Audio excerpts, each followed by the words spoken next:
Əziz və hörmətli xalqım, dəyərli soydaşlarım və Türkiyə Respublikasının prezidenti Rəcəb Tayyib Ərdoğan, o cümlədən Rəcəb Tayyib Ərdoğanın ətrafında olan siyasətçilərə buradan səslənirəm. Hörmətli, dəyərli Birləşmiş Türkiyənin prezidenti Rəcəb Tayyib Ərdoğan, bildiyiniz kimi coğrafiyada və dünya ölkələrində əsas savaş, resurslar və ipək yollar üzərindədir. Bildiyiniz kimi dünyada insanların çoxalması, dünya tarazlığının pozulmasına, gətirib çıxartmasına malik olur. Onunla bağlı insanları azaltmaq üçün dünyada böyük savaşa göz yumurlar. Hörmətli və dəyərli Türkiyənin siyasətçiləri, dünyada siyasi məsələlər əsasında zəncirvarı oyun üzərində gedən siyasi qanlı savaşların nəticəsi bir qismi Türkiyənin üzərinə düşür. Türkiyə NATO sıralarında olduğu üçün Türkiyəni Çin dövləti və Rusiya dövləti, o cümlədən İran dövləti, Yunanistan, Fransa, Ermənistan sevmir. Türkiyənin parçalanmasına PKK da çalışır. PKK-nı gücləndirən Rusiya və İran əsasən maliyyələşən qərb siyasətinin nəticəsi idi və qərb siyasətinin yanında olan dünya torpaqlarına göz dikən insanlar idi. Hörmətli və dəyərli Türkiyə xalqı, milləti, tarix boyu ərəblər 7-ci əsrin ortalarında, 8-ci əsrdə Suriyada, İraqda, Yəməndə, Səudi Ərəbistanda və tarix boyu indiki Asiya torpaqları, o indiki Filistin adlanan ərazidə böyük türklərə qarşı qətliam olub. Misirdə, Tunisdə, Qətərdə bu tarixi izlər silinibdir və türk millətinin yaddaşından çıxarılıbdır. Türklər unutmasın ki, Osmanlı İmperiyasının, Osmanlı ordusuna xəyanət edən Filistinlər, Türk əskərlərini başını kəsən Fələstin, Qəzzalılar, Türk ordusuna köməyə gələn qatarı, düzülmüş gərayı partladıb və əskərləri öldürən ərəblər, tarix boyu ərəblərin türklərə ziyanı dəyib. Hal-hazırda Suriyada, İraqda, Türkmən Kərkük bölgələrində türk asilli Azərbaycanlı, Türkmən, Oğuz kökənli türk qardaşlarımızın dəyişdirməyə çalışırlar, ərəbləşdirməyə çalışırlar. O cümlədən Qəzzada və Filistində olan türkləri, Ordaniya istiqamətində olan türkləri tamamilə demək olar ki, ərəbləşdirməyə çalışıblar. Hörmətli Türkiyənin başçısı, ərəblərdən uzaq durun, ərəbləri dəstəkləməyin. Başa düşürəm, siyasi formada Osmanlı İmperiyasının siyasətinin nəticəsində İslam adı ilə 28, belə götürək, 450 milyon ərəbi ətrafına toplamaq istəyirsən. Bunu tarix boyu yadında saxla. Bu alınası iş deyil. Ərəblər vəhşi bir millət, soyqırımçı, türk düşmənidir. Ərəblərdən bizə haray olmaz. Əgər ərəblərdən bizə haray olsaydı, Çində, Şərqi Türkistan, Uyğuristan bölgəsində, Sincab ərazisində Çinin Uyğur türklərinə etdiyi qətliama qarşı ərəblər səsini çıxardardı. Bütün televizor kanallarında və bütün dünyaya, dünya insanlığına, insan hüquqlarına, bütün NATO'da, Assambleyasında hər bir yəni dünya insanlarına Uyğurların əzildiyini göstərdi. Çox təəssüflər olsun ki, bunu göstərmir. Uyğurların inancı da İslamdır. Əsasən İran da bunu, Çində olan Uyğurların adını çəkmir. Milləti türkdür Uyğurların, onun üçün. Əgər İslamiyyətdən, din qardaşından söhbət gedirsə, niyə İran Kərkük Türkmən bölgələrinə göz yumur? Niyə Uyğuristana göz yumur? Səudi Ərəbistan İsraillə oturdur edir. Niyə onlara dinmir? Azərbaycanı Türkiyəni hədəfə keçirdir. Bəzi türk düşmənləri və daxildə etnik söhbəti yayaraq, millətçilik, irqçilik yayaraq Türkiyəni parçalamaq üçün Rusiyanın birinci dərəcəli siyasətidir. Hörmətli Türkiyənin başçısı, PKK-nı gücləndirən Siyonistlərin əsasən Rusiyanın işğalçı, Rusiyanın siyasətinin nəticəsində tarixi türk torpaqlarını işğal edən Rusiya, yerüstü, yeraltı resursların, zəngin ərazilərin, yataqların sayəsinə, türklərin neftinin sayəsinə güclənib və türklərə qarşı qənim kəsilir. Əgər Türkiyə İsraillə savaşa girərsə, Türkiyə bunu bilməlidir. Türkiyə Yunanistanı Türkiyənin üzərinə qaldıracaq. İran həmən an Türkiyədə boşluq görən kimi sərhədlərdə insanları, kəşfiyyatın bütün hər birini və daxilində yarım milyona yaxın yaratdığı, belə desək, din altında, şiəçilik altında ordu yaradıbdır. Hüseynçilərin meydana töküb və Türkiyədə qarşı durmaya səbəb olub və bölüb PKK-nın türk torpaqlarında yerləşən, türk torpaqlarında dövlət, muxtariyyət quran PKK-nı gücləndirəcək.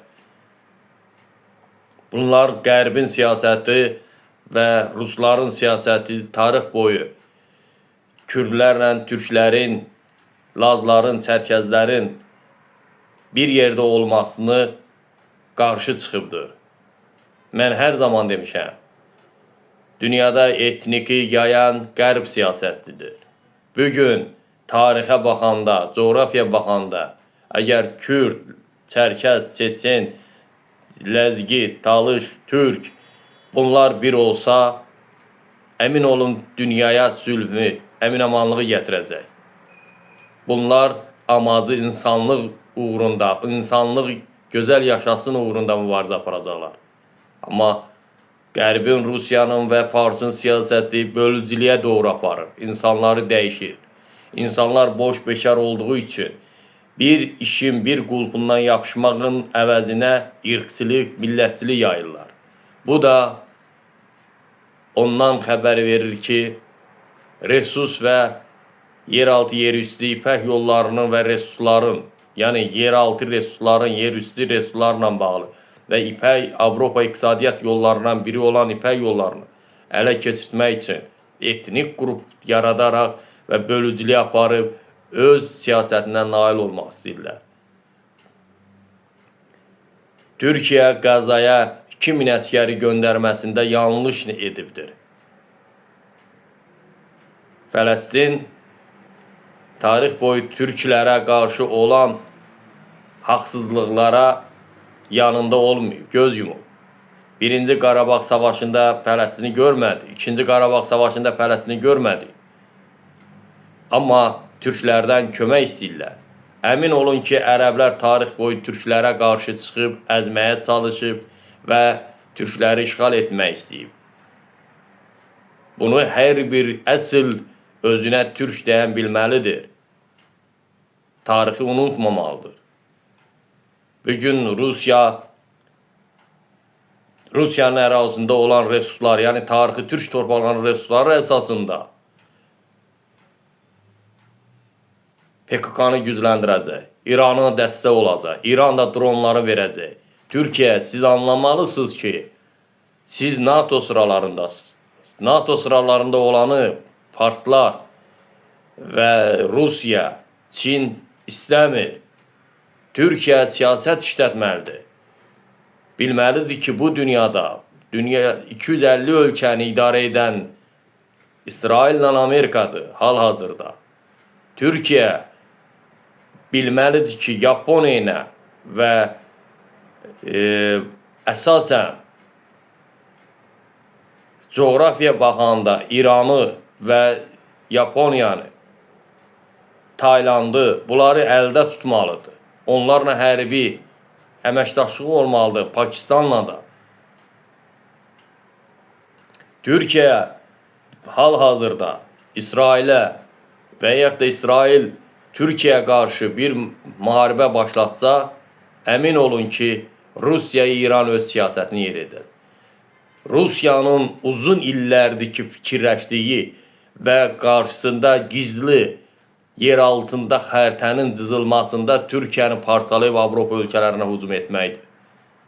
Qara dənizi ələ keçirtməkdir. Bunu tarix boyu anlayın. Bugün Türkiyə savaşa girərsə, Türkiyənin yanında kim olacaq? Özbək, Qazaxıstan, Qırğızstan, Rusun hələ də tərkindən çıxmayıb. Onunla gedib Rusiya ilə döyüşəcəm. Hörmətli Rəcəb Tayyib Ərdoğan, siz Azərbaycanın nefti əsasında güclənməlisiniz və Rusiyanın tərkibində olan türk dilli xalqları siyasi politika ilə və məktəblərlə və onlara, insanları ora yeritməklə kimliyini üzə çıxartmalısan və buna çoxlu illər sərf edir, vaxt sərf edir, pullar sərf edir. Həmin pullar Türkiyədə yoxdur, o resurslar Türkiyədə yoxdur. Türkiyə nə ilə gücləndirəcək bu türk dilli xalqları toparlayacaq? Onunla bağlı birinci Rusiyanın ərazisinə sızmalıdır Türkiyə və Cənubi Azərbaycana sızmalıdır, Kərkük Türkmən bölgələrinə sızmalıdır. Əsasən Türkiyə Suriyanı ələ keçirtməlidir, tarixi Azərbaycan torpağı, türk torpağını ələ keçirtməlidir. Ərəblərdən onu xilas etməlidir. Kərkük Türkmən nefti ilə və Qətərin resursları Suriyadan keçəcək. Onunla bağlı Amerika səninlə işbirliyi yapacaq, İsrail işbirliyi yapacaq, Avropa ölkələri səninlə işbirliyi yapacaq. Və siz İraqı ələ keçirtməlisiniz. Sonra Güney Azərbaycanın tərkibinə bitməlidir. Və bu resurslarla dama-dama və tarixi torpaqları sürətli şəkildə bərpa etmək olar. Bugün Turanı qurmaq istəyən Türkiyə, Amerika idarə edəcək Turanı da. Onu da Çinə, Hindistana qarşı.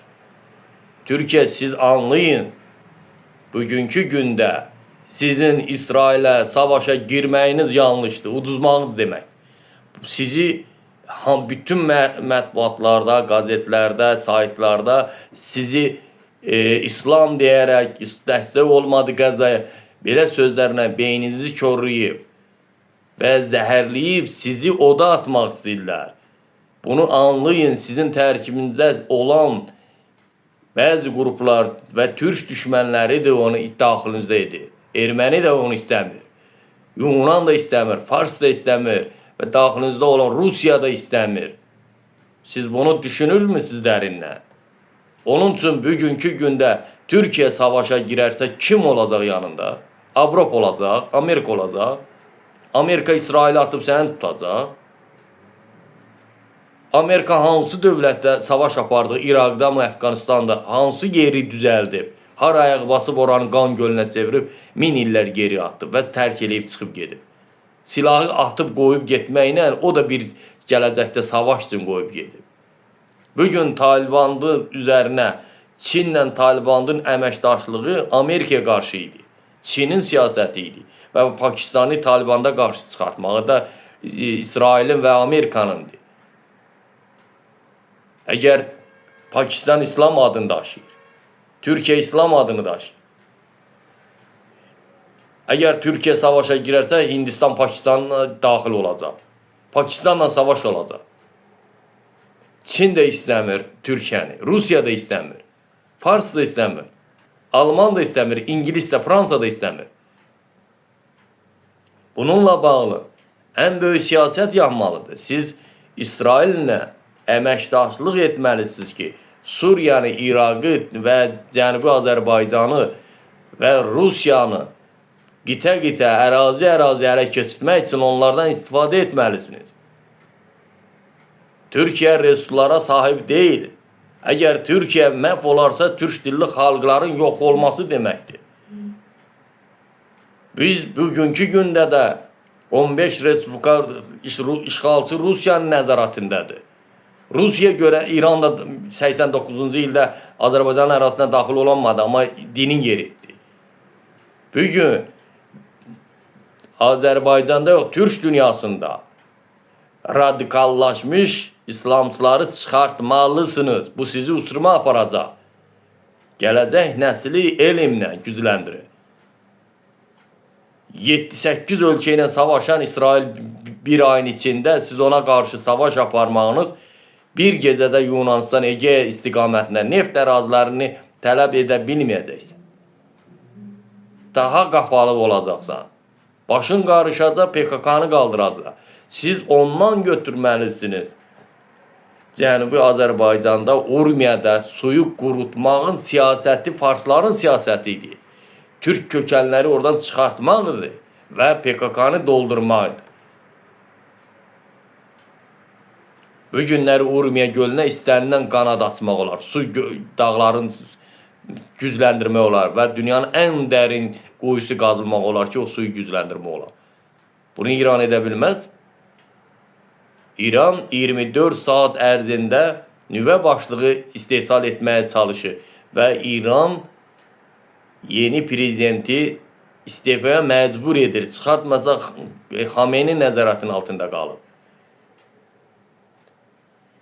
Radikallaşmış Hüseynçilər, Hizbullah, Sepah İranın prezidentinin hər an qətlə yetirə bilər. Əgər öz razılığı ilə çıxmasa qorxu gəlirlər, öz danışa bilmir, o mesaj göndərər, heç kim anlamır onu. Deyə bilmir ki, bizdə böyük ordu Sepah idarə edir, Xameyni idarə edir. Biz bundan tərki olmaq üçün gərək Amerika böyük silahlarla zərbə vurmalıdır. Tehranı məhv etməlidir. Bütün həmən o siyasi ərazilərdə yerləşən orduları vurmalıdır.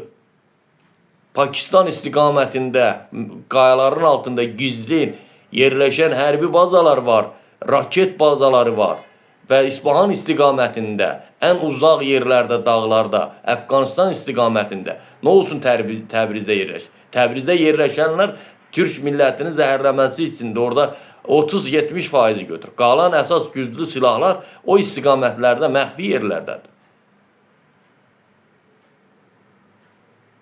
İran dayanmadan 24 saat ərzində silah istehsal edir. Dünyanın və bəşəriyyətin gördüyü vəziyyət. Onun üçün İran Suriya ərazisinə daxil olub və orada IŞİD qruplaşmasını gücləndirib, həmən Kobanini aradan götürmək, yeni lider seçki gətirmək, özü orada durmaq, ordunu yeritmək. Oradan İsrailə qarşı, Türkiyəyə qarşı istənilən və Qətərin sərvətini Suriyadan yenidən qoyması yenə güclənsin, blokad yağsın. İran özü bilir ki, əgər Suriya əldən gedərsə İranın yoxluğu demək.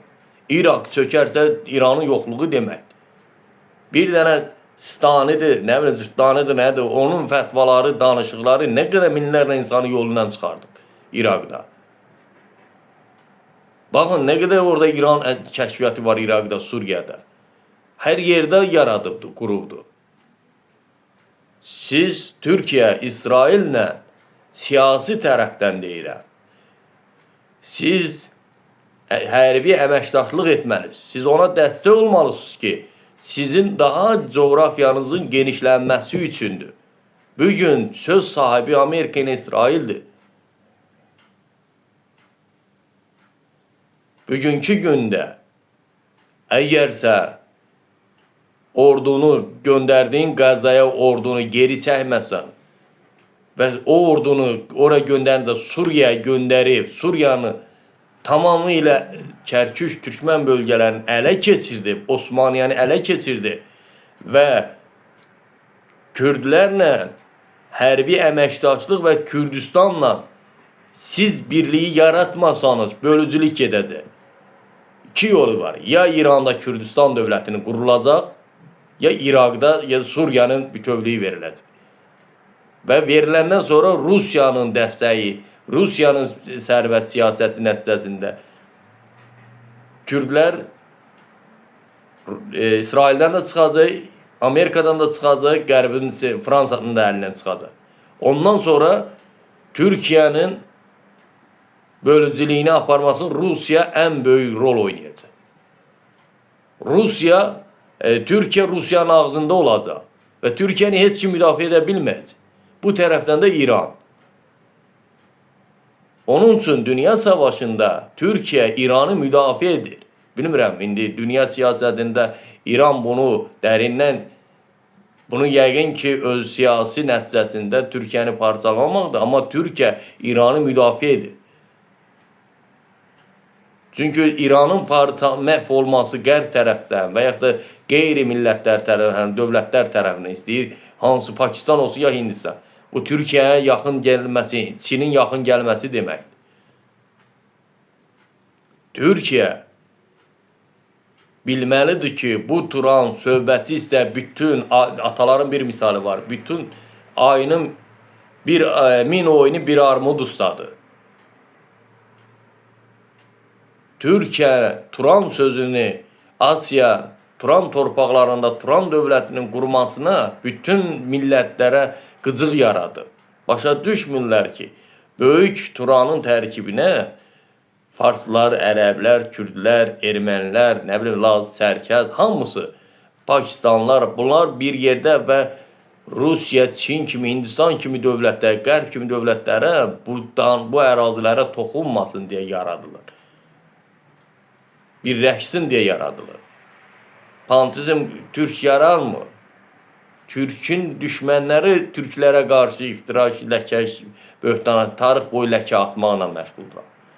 Bütün məscidlərdə istəyir İranda olsun, İraqda olsun, Suriyada olsun, bütün Ərəb ölkələrində olsun və Rusiya ərazilərində olsun, Afrika çöllərində olsun. Çalışırlar ki, ancaq türkçülüğün əleyhinə mübarizə aparsın. Türkiyə anlamalıdır və dərindən düşməlidir ki, İran sızıb Afrikaya, oradan İranın qolunu kəsməlidir. Fransanın qolunu, Rusiyanın qolunu kəsməlidir. Türkiyəyə daxil olmalıdır və Amerikada qızıl dərilər, qabanları, Hun türklərinin və zəncilərin və Afrikadakı qaraları Türk ordusunda ən sırada döyüşçü ordulardan və böyük mərkəzlərdə nüvə silahlarının yerləşdirilməsində ən böyük uğurlara, nailiyyətə irəli getmiş olar. Türkiyə bunu etməlidir. İran atom silahının nüvə silahını gücləndirməsi üçün uranın zənginləşdirir, sürətləndirib. Sizin xəbəriniz yoxdur. 30-40 minə yaxın işçi heyəti yaradıb. Və P2-lə görəndə həmən nüvə silahlarının ərazisi orada işçi gedir. İşte o saxta bir quruluş, bir fabrik kimi yaradır, göstərir. Boş füzə başlıqlardır. Bir-iki dənə real olaraq nüvə silahı qoyublar, raket qoyublar ora, belə deyək. Onların məhvi qeyri, yeraltı, haradasa bir 30-40 kilometr yeraltı gedirsən, 50 kilometr ən az. 50 kilometr gedəndən sonra həmin nüvə başlıqları yol, metro kimi yerdir, yeraltı yoldur. Gedirsən, onların hərbi sırları 50-40 kilometr, 30-24 kilometr. O şəbəkəni, o damarı taxmaq lazımdır. O damarı tapıb həmən damarların, şax damarının və sonunda və ürək pompa necə qanı ötürür, həmən o ürəyi tapıb, o nüvə silahının mərkəzini tapıb, orada nəzarəti gücləndirib saxlamaq, ani oranı yox eləmək. Yoxsa belə siz vurduğunuz hədəflər hamısı boşuna gedəcək. İsrail vurdu da İranın neçə dənə obyekti. O düzgün obyektlər deyil, o saxta qondarma və bir-iki dənə raket başlıqları olan reallıqda göstərmək üçündür. Qərbi, Amerikanı, nə bilim, İsraili, bir çox ölkələri özündən uzaqlaşdırmaq üçündür. İran bilir ki, mənim yanımda Hindistan var, Çin var, Pakistan var. Bu tərəfdən İraq, Suriya, o tərəfdən qərb ölkələri, bu tərəfdən də İsrail düşüb üstünə. Hər kəs bilməlidir. Amerika yalandan deyir, İranı parçalayacağım, dağıdacağım, sökəcəm. Amerika Türkiyənin yanında olandan sonra reallığa keçib. Amma əvvəl Farslılar Amerikaya, Qərbə, Fransiyada, İsrailə də sərf edirdi. Niyə? Ona görə ki, iki qardaşın, yəni Cənubi Azərbaycanla Türkiyənin birləşməsinin qarşısını alır. Türkiyə, İraq, yəni İraqda olan Kürd mərkəzləri ilə, Kürd birliyi ilə iş görməlidir və ordu düşmənçiliyi aradan götürməlidir. Bu toxumu aradan səpən Amerika olub, İngilislər olub. Türkiyə Kürdistanla hərbi əməkdaşlıq yapmalıdır və İranı da oradan qolun vurmalıdır, Rusiyanı da və istənilən adamların əlini oradan kəsməlidir. Əgər Türkiyə bunu etməsə, Türkiyə İsraildə Qəzadan ordunu geri çəkməsə, Suriyada ən böyük savaş, Yunanistan Türkiyəyə zərbələr, İran oradan adamların yeridədir, lazım olan qüvvələrin kəşfiyyat aparatları, nə bilim, istənilən bu ölkədə boşluq yaranan sonra və PKK-nın gücləndirməsində Rusiyada bu tərəfdən və burada Azərbaycan gedəcək əldən, Qazaxıstan gedəcək, Türkmənistan gedəcək, Özbəkistan gedəcək, Qırğızstan gedəcək. Yenə biz düşəcək hökm altına və bizə 1000 il lazım olacaq ki, biz orada. Onun üçün 1000 olmaq üçün gərək hər gün biz Rusiyanın tərkibində olan türklər necə də əlindən gələni canından keçə. Onda da bizim bir dəfəni Türk milləti olaraq harda toxumumuzu gördülər, bombalayacaqlar. Bir yol var. Rusiyanın, yenə də deyirəm, İsrailin Azərbaycana dəstək olması, gücləndirməsi İranı da qorxutdu, Rusiyanı da qorxutdu. Bunu ona görə qorxutdu ki, ona görə İsrailin, yəni Azərbaycan Rusun tankların vurandan sonra Avropa, NATO və Qərb ölkələri, belə deyək, fikirləşdi ki, əgər Azərbaycan bunların silahını əzib, metallam edibsə, deməli biz Ukrayna savaşını başlada bilərik. Və etdi də. Ukrayna savaşı başlamamışdan mən bunları hamısını demişdim.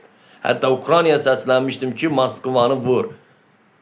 Vur, yine insanlarda təşviş yaradın. Yaratmasa Ukraynada minlərlə, milyonlarla insanın ölümünə səbəb olacaq.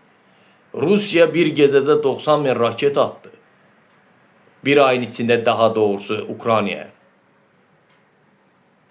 Bir raket 40 kilometre ərazinin qəlpəsi bəs edir. Düşdüyü bir ərazini məhv edir. Onunla bağlı hər bir kəs bilməlidir. Rusiyada hakimiyyəti dəyişmək üçün birinci Almaniya savaşa girəcək. Almaniyanın qələbəsi olacaq sonunda, amma nüvə silahından üz-üzə qalacaq. Almaniyada böyük bir vahimə yaranacaq. Fransa qırıcılarla Rusiyanı, Moskvanı vursa, Moskvada dayanmadan zərbələr endirilsə, o zaman Almaniya ordusu hərəkətə gedəcək. Almaniya ordusu hərəkətə getməyi 20 kilometr, 30 kilometr Rusiyanın ərazisini işğal edəcək. Amma Almaniyanın mərkəzləri böyük silahlarla vurulacaq. Burada böyük savaş, deməli dünya savaşı başlayacaq. O savaşın içində Türkiyə geri çəkilməlidir. Türkiyə Yunanistan istiqamətində, Suriya istiqamətində güclənməlidir və Yaponiya ilə hərbi müqavilə bağlamalıdır. Yaponlardan Türkiyə ordu gəlməlidir. Azərbaycan Yaponiya ilə hərbi əməkdaşlıq etməlidir. Şimali Koreya ilə əgər Türkiyə yaxınlıq istəyirsə etməlidir. Çin isə Türkiyənin iqtisadi məsələsində yaxın olur. Yəni Uyğurlara toxunmaz. Belə Çin güclənir, bu dünya savaşını görür, Çin dayanmadan silah istehsal edir. Sanki adi uşaq partladanı sırpaket istehsal edir. O boyda fişən raketləri düzəltməklə. Bilirsinizmi onu? Çinin rəhbərliyini əmri əsasında dayanmadan silah istehsal olur. İranın fətvasında gecə-gündüz silah istehsal olur. Bilirsinizmi bu? Siz başa düşməlisiniz, Pakistan müsəlman dövlət. İndoneziyanı parçalamağa gələcəklər. Əfqanistansa yenə oyun quracaqlar. Əgər Türkiyəni məhv etsələr, aləm dəyəcək bir. Bizim coğrafiya əldən tamamilə çıxacaq əldən. Onun üçün dünyada oyun gedir. Bu oyunun qurban olmasın Türkiyə. Türkiyə geri çəkilsin və 24 saat ərzində silah istehsal etsin. Azərbaycan da atom silahını dünyanın qanunlarını pozmalıdır, eləməlidir. Çünki bu atom silahı Rusiyaya yaxındır, qorxutmalıdır. Qazaxıstanda hərbi bazanı yaratmalıdır, onları başa salmalıdır. Başa düşmürsə, Azərbaycanın pulu ilə belə mitinglər yaradıb, üsyan yaradıb, hansı Qazaxıstanda, Özbəkistanda, Türkmenistanda Türkiyənin tərkibinə qatılmaq istəməyən liderlər varsa götürüb atmalıdır, öz adamını qoymalıdır. Artıq silah savaşıdır. Burada uzatmağa ehtiyac yoxdur. Siyasət lazımdır. Boş-boşuna meydana girməyib. Türkiyə əgərsə bu savaşa girsə, demək olar ki, bütün dünya ölkələri bilir. Bütün dünya ölkələri bilir ki, Rusiya məhv etsə, dizə çöktürsə, Türkiyənin ordusu olacaq. Amma bugünkü gündə PKK ilə sənin əməkdaşlığın yarı faizədir. Sən Kürdistanla hərbi bazanı yaratmalısın. Kürdistanı sən özün ordularına qatmalısan. Ordularına biri bu düşmənçiliyi götürməlisən. İkinci, bugün ərəblər Qırğızstanı tanımırsa, Kərkük tanımırsa, ərəblərdən uzaq durmalısan. Kərkük, Türkmən bölgələrinin neftini ələ keçirtməlisən. Və cənubda öz adamların yerləşməsən, daxilində İran adamların hamısını məhv etməlisən. Kəşfiyyatları, İngiliz, nə biləm, Fars, Çin, Rus kəşfiyyatlarının hamısını məhv etməlisən. Bir gecədə yığıb hamısını güllələməlisən. Bunu etməlisən. Etməsən, Türkiyənin parçalamanın yoxluğuna gətirib çıxardacaq. Bunu etməlisən. Əgər Türkiyənin güclü olmaq, bir gün Rəcəb Tayyip Erdoğan, Tanrı sizə ömür versən, bir ömrünüz var, yaşlı insansınız. Bir gün varsınız, burada yenə İsraillə dilim bilirsiniz. Amerikanın dilim bilirsə, Amerikanın İsrail istəmədiyi adam hakimiyyətdə qala bilməz. Və qərbə şillə atan ölkələr həmişə dağılır. Bugün NATO sıralarındansa istifadə etməlisin. Sabah hakimiyyətdən getdin, başqası gəldi. O sənin gördüyü işləri görə biləcəkmi? Mən buradan deyirəm ki, Rusiya Türkiyəni parçalamaq istəyir. İran Urmiya gölünün qurutmasında böyük siyasəti var. Burada Türkiyə, İrandan, Rusiyadan Kürdistanı ayırmaq üçün bir yol var. Kürdistana dövlət vermək üçün Suriyanın ərazilərində ya İraqda. Parça torpaq verməlidir. Urmiyadan çıxartmalıdır. İran hal-hazırda PKK-nı terror təşkilatı tərkibində olan hər millətdən olan PKK-çıları 30 minə yaxın İrana gətiribdir. Hər bir yerə səpələyib Ərdəbilə kimi Azərbaycana yaxın olan sərhədlərə yaxın demək olar ki, yerləşdirib. İran bütün yeməyinə, hər bir şeyinə təmin edir. Deyəcəksiniz hardan? Və yaxşı, quma gedib və harda oxuyanda, mollalığı oxuyanda İran nə vadər edir? Orada oxuyan tələbələri pulsuz yemək, yataqxana verir. Deməli, yetişdirir. Hansı dövlətdə var pulsuz kiməsə xidmət eləmək? Deməli, öz məqsədləri üçün bunu edirlər. Bugün İran gizli və dərin siyasət yürüdür. Türkiyə səslənirəm. Pakistan Hindistanın ağzındadır. Bugün siz ortada qalmışsınız. Bugün sənin yanında Azərbaycan ordusunu götürəndə Azərbaycan bugün Zəngəzur məsələsi var. Hələ İrəvanla tarixi torpağımızda dövlət quran ermənilərlə hələ biz danışığa gedirik. 100 milyon Azərbaycanın ərazi bütövlüyündən tarixi torpağın iki qardaşın arasında, Türkiyə ilə Azərbaycan arasında bu boyda dövlət yaradıb, biz onu hələ təmizləyə bilmirik. Böyük savaş olsa biz necə gələcəksiniz? Yəni, nəyimiz var bizim? Hansı silahlarla gələcək? Özümüz ən böyük dünyanın qorxudan silahlar istehsal etmişik. Xahiş edirəm, hörmətli Türkiyə, Bizi Rusiyanın ağzına verməyin. Bizi Farsın ən zənginə verməyin. Bizi yem etməyin və öz milləti yem etməyin. İsraillə siyasət işlədin, işbirliyi yapın. Türkiyənin güclənməsi üçün Azərbaycanın, Qazaxıstanın, Türkiyənin, Rusiyanın, İsraillə Rusiyanın arasında münaqişə var. Soyuq müharibə gedir. İsrailin zərbəsində Rusiyanı məhv eləmək olar. İsrailin zərbəsini Almaniyanı məhv eləmək olar. İsrailin zərbəsini Fransanı məhv eləmək olar. İranı məhv etmək olar. Əgər bu günləri siz savaşa girsiniz, İsrail İrandan tez dönəcək, 90 dərəcə dönəcək, PKK-nı və farsları gücləndirəcək. İsrail Azərbaycana görə çox ortada qalıbdır. Bu dünya coğrafiyasının siyasəti budur.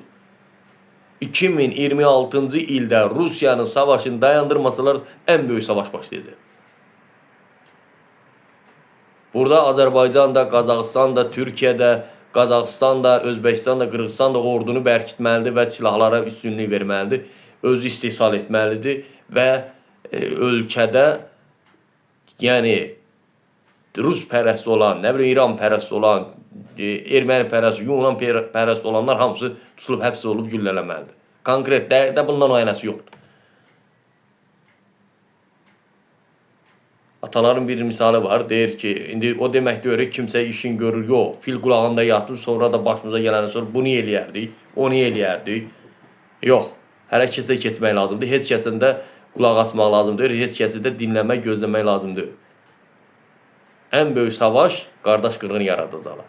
Necə ki, Amerika, Kürdlə Türkü, iki qardaşı, əmi oğlunu, qohum əqrəbəni, bir-birinə qız verib qız almağı, ortay bacı oğlunu bir-birinə qırdırdı, düşmən yaratdı. Ruslar erməniləri, Azərbaycan və tarix boyu türklərin düşmən yaradıblar. Qərbin siyasəti istəyir, Amerikada olsun, Fransada olsun, İranda olsun, harada olubsa, bunlar türklərə qarşı Suriyada, İraqda, Yəməndə, Rusiyada ancaq türk öldürməyə can atıb ermənilər. Yaratdılar düşmənçiliyi. Bugünkü gündə Yunanistan, Türkiyə qarşı düşmən yaratdılar. Farsı yaratdılar. Yəni, daha da dərinliklərə gedəndə bu bölücülük gedir. Coğrafiyada bir yol var. PKK-nı, Kürdləri Rusun əlindən çıxarmaq, İranın əlindən çıxarmaq, Türkiyənin tərkibinə keçirmək. O zaman bir millət güclü olmasında bir bayrağı necə Osmanlı vaxtında elə olacaq. Onda dünyanı susturmaq olar. Bugün Türkiyənin ətrafı düşmənlə doludur. Və bu düşmənləri yaradan Qərbin və İngilisin, Rusun, Farsın siyasəti olur. Dünyada ən böyük təbii fəlakətlər başlayacaq.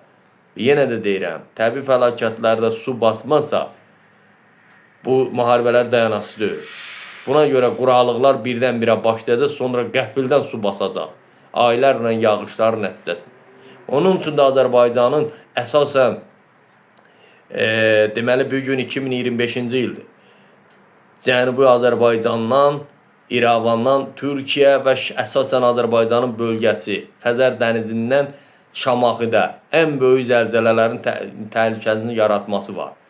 Ən böyük təhlükə var. Biz ordunu gücləndirməli, biz xəstəxanalar bərpa etməli, biz yeraltı xəstəxanaları, yerüstü xəstəxanalar bərpa etməli. Biz çadırlar hazırlamalı. Dünya fəlakət gözləyir.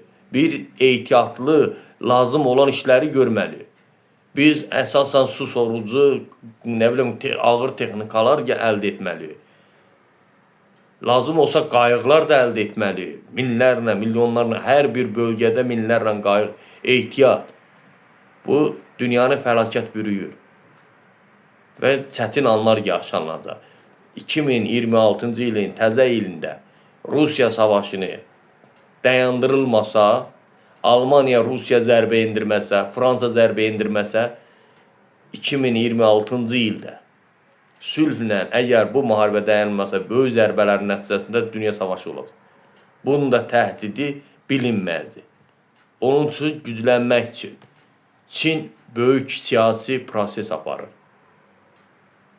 Türkiyə, Taylandı, Yaponiyanı, Azərbaycanı, Qazaxıstanı, Özbəkistanı, Qırğızstanı, Türkmenistanı, Kürdistanı, Suriyanı Bunları əldən verməməlidir. Afrikanı əldən verməməlidir. Amerikadakı zənciləri əldən verməməlidir. Bunları əldən verməmək üçün milyardlarla, trilyonlarla pul lazımdır. İran Azərbaycanın neftini sayəsində qoyur o sərvəti və o qarşığı yaradır. Ərəblər elə, Rusiya tarixi türk torpaqlarının sayəsində sərvəti və terror təşkilatları qurula bilir, yaradır. Bu günləri biz Türkiyə olaraq hansı vəsaitlə güclənə biləcək? Milyardları qoyub və o işləri görə biləcək. Onun üçün Türkiyə Azərbaycanın resurslarından və Kərkük resurslarından, ipək yollarından istifadə etməlidir. Zəngəzur yolundan, yəni Atatürk yolu deyərdim mən ona. O Naxçıvanı o vaxtı Rıza Fəhləvəndən qoruyub saxladığı üçün. Bugün Heydər Əliyev yolunu deyərdim. Tarixi izlərə baxanda. Bugün Azərbaycancılıq Məmməd Əmin Rəsulzadənin qoyduğu yolu bugün siz gücləndirmək üçün bu neftdən, bu sərvətdən, bu insanlardan istifadə etməlisiniz. Bölücülük aparmamalıdır. Türkiyə getdim, belə oldu. Bu ara sözlərdir. Siyasət, gücləndirmək, ordunu gətirib tökmək, hərbi yaratmaq, Türkün ordusunun qanuni şəkildə Azərbaycan əskəri Türkiyə düşməlidir. Türkün əskəri Azərbaycana düşməlidir və burada batalyonlar yaradılmalıdır. Rusiya bilir ki, Türkiyənin gücünün nəticəsində oyun dəyişibdir. Elə bilirsiniz, Rusiya qısas almayacaq. Rusiya tarix boyu gözlür, ani momentdə qısas alır. Gördünüz, Suriya bölgəsində Davud Rusiyanın qırıcısını vuranda, düşmən bölgəsinə bir raket atdı, 3000 əskər öldü. Hal-hazırda Türkiyəni gördün, səbrinə o qədər siyasi proseslər apardı İranın əli ilə, nə bilim PKK-nın, Yunanın əli ilə və başı qarışdı, gördü qarşı dron mərkəzinə və gəmisini vurdu. Rusiya qısas alanda bir nəfərə 70 insan öldürür. Onun üçün Türkiyə İsraildən bu tartışmanı, uşaq kütlə söhbətini yığışdırmalıdır. Burada Yunanistan var. Yunanistan sızmaq üçün Qıbrısstanda Türkiyənin böyük nəzarəti olmalıdır. Ətrafı nəzər almalıdır. Bu savaşlar dayansın, ondan sonra hərəkətə gedə bilər. Görürsən, dünyanın ən çətin vaxtıdır. Burada Rusiya savaşı var. Rusiyada sülh, əmin-amanlıq olsa o zaman. Yəni, işləri rahat görə bilərsən. İran parçalansa o zaman sən Yunanistanı Ağ şəhəri, Yunanistan yox, Ağ şəhəri, Ağqanat şəhəri. Rahat şəkildə sən öz işi görə bilərsən. Dünyaya sülh arzu edirəm, əmin-amanlıq. Mən hər dəfə deyirəm, danışmayacağım, söz yox. Qarışıq, ona görə danışıram ki, heç kim nəticə də götürməsin. Sadəcə, mən deyirəm, uzaqlaşacağım hər şeydən, belə fikirlərdən. Sadəcə, görürəm ki, mümkün deyil insanlığa, dünyada baş verən hadisələrə və baş verəcəyinə, fəlakətlərə, qırğınlara insan olaraq dözmürəm. Öhdə sizin, qalan söhbət sizə. Özünüz bilərsiniz. Amma bunun nəticəsində yaxşı görmürəm. Mən uzun illərdir nə demişəm, hamısı da düz çıxıbdır. Çünki mən dünya siyasətinə maraqlanmıram, marağında da deyiləm. Sadəcə bir nəzər salanda, bir baxışla, bir coğrafiya baxanda xəritəyə baxmaq kifayət edir. Təşəkkür edirəm. Bu dünyada insanlıq önəmlidir, millətçilik önəmli deyil. İnsanlıq, millətçilik qırğın üçündür. Yaşasın insanlıq.